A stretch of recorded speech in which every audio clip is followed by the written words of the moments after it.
All right, everyone, this is a rather important story because I'm getting real shades of Al Franken from what I'm seeing right here. Link in the description, archived, of course. Katieporter's ex is claiming domestic violence against her, claiming that on multiple occasions she assaulted him.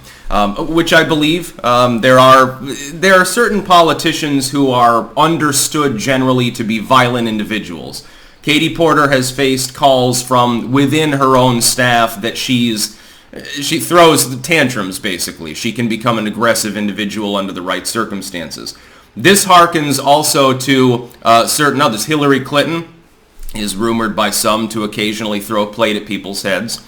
There are others. Amy Klobuchar is noted as being violent. Several staffers claim that she threw things at them constantly, actually, in fits of rage. This is not an isolated example. And considering the leftoidism, and leftoidism really is intertwined with violent ideology and rhetoric, we've seen a lot of encouragement of violence from people on the left in politics, Maxine Waters notwithstanding. We see that a lot. The majority of violent crimes in the United States are perpetrated by people who, statistically speaking, if they have political beliefs at all, lean to the left. Just going to come out and say that. You can look that up for yourself. Look at crime demographics sometime and stop doing the lies, damn lies, and statistics fuzzy math thing that the ADL likes to do. Well, this person killed in the name of Islam. Well, theocracy is basically far right. We'll put them in the far right political violence category.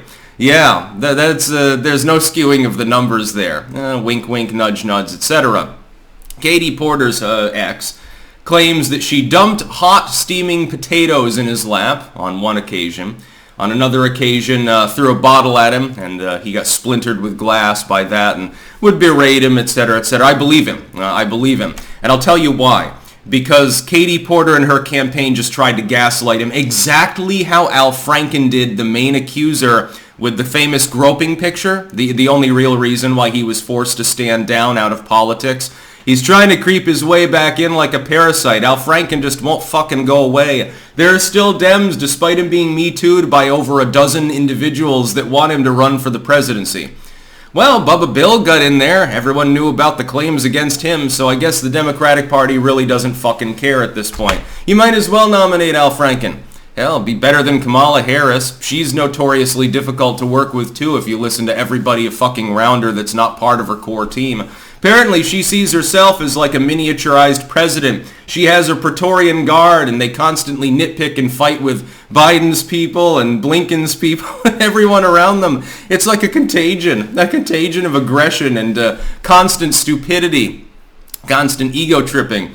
In this case, though, there's gaslighting going on. What did Al Franken's legal team and some of his political cronies do when there were allegations against him and a picture came out showing him groping a sleeping reporter? They came out and falsely claimed, and I caught him out at the time. I saw this spreading. I'm like, whoa, what are you talking about? There is no memo from this individual's legal team that this was admitted to. What Al Franken's people claimed was that she had come out and said that the picture was facetious, that the picture depicted them doing a skit. She and her legal team never actually said that. It came from Franken's own inner circle to begin with. When people say, well, the Franken picture's been debunked. No, it hasn't.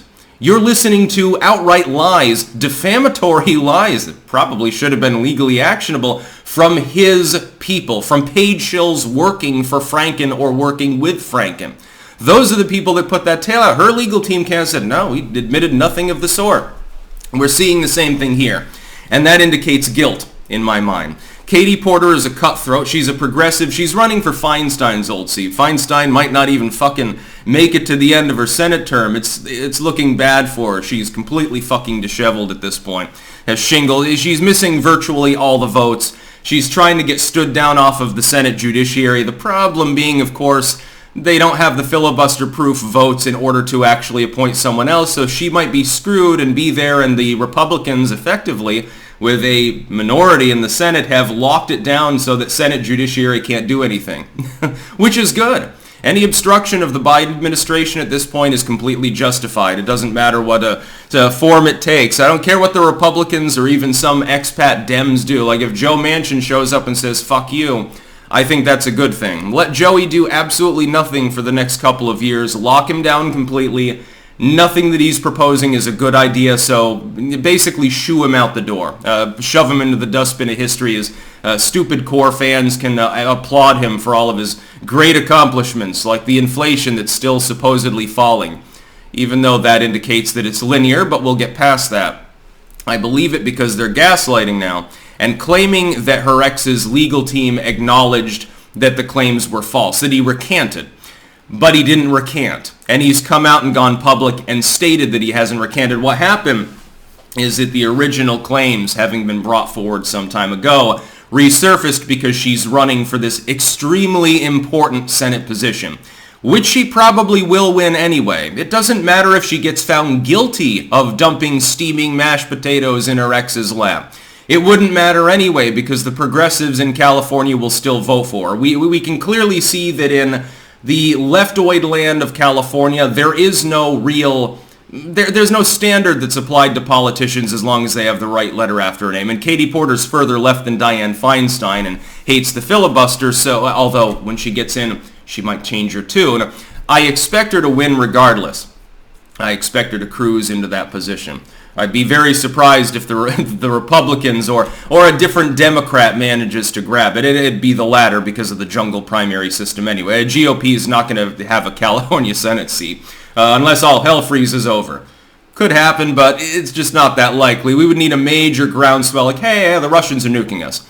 Hey, the economy's collapsed into depression. Okay, something like that might shift things enough, but I think that's a long shot. I believe the claims. We have to hashtag me too, hashtag believe him, I suppose. He's claiming there was domestic violence, and her team is claiming for political purposes during a campaign season that he recanted in order to smooth it over. He has come out and said, no, I stand by my claims. You dumped steaming mashed potatoes in my lap. You splintered me with glass, throwing a bottle at me. You were berating me and verbally abusive. You're a domestic abuser. Well, I've been told there's no such thing as men or women anyway, so, I mean, he should just change his gender to female and ride the Me Too bandwagon. Then we have to take his claims 10 times as seriously, and Katieporter's also, I don't know, misogynistic or something against trans people. I believe the claims. You can sort of read people as well behaviorally. When you've got a person, you've got this claim against them, and they're gaslighting, which is arguably defamatory in nature, libel and so forth. And then you have former staffers, etc., making similar complaints about your behavior. So there's a pattern there, including among people you were literally paying, and it seems to happen over time. Under normal circumstances, if it's just the average Joe or the average Jane, you need more proof than that. I don't believe in litigating against people, punishing people, etc., simply for the fact that multiple people have made similar claims against them. You look at Cosby, who's out and free and going to do a comedy tour. You can have wanton litigation and witch hunts and things like that. But if it's an elected official, someone who she's currently a representative, she's running for the Senate seat vacated by Feinstein, who has declared she won't run again. They can be held to a different standard and should be. If you're going to have taxpayers paying a person to do their job, they should absolutely be held to a higher standard. Judges, police officers, politicians, etc., etc. The people that are held to the lowest standards and which we expect to be the sleaziest are the ones that should act the least sleazy. In a perfect world, we would invert the way we do the system. Instead of throwing someone in prison for 10 years for having an ounce of crack and then letting the politician who grifted $500 million go free, we would jail the politician for an extended period of time, and we'd say, whatever, take the crack and throw it in the sewer, and then they'll probably go and buy more, but at least we tried. That's how we should function as a society. I believe the claims against Katieporter. I've been told that to do otherwise is verboten anyway. I mean, at least if he claims that he's a different gender than the one he was assigned at birth or whatever. So he should really get on that gravy train. And they're gaslighting. She and her legal team would not be pretending that he recanted as a desperate measure unless they were worried. They wouldn't be doing that if, by the way, it didn't happen. There'd be no point to it. She'd say, look, I did nothing wrong. He wouldn't be making the claims. She would come out, and if there was no proof, if he could not provide any evidence, anything substantial, and there were no other claims against her, what would she do? She'd say, he's a liar. He just doesn't like me. He's my ex. He's jilted. He's fucking full of shit. Let him take me to court. Fuck him. She would go all in on him, but she wouldn't make the false claim that he'd recanted the claims. She would simply say, well, the claims are false. But that's not what they're doing now, is it?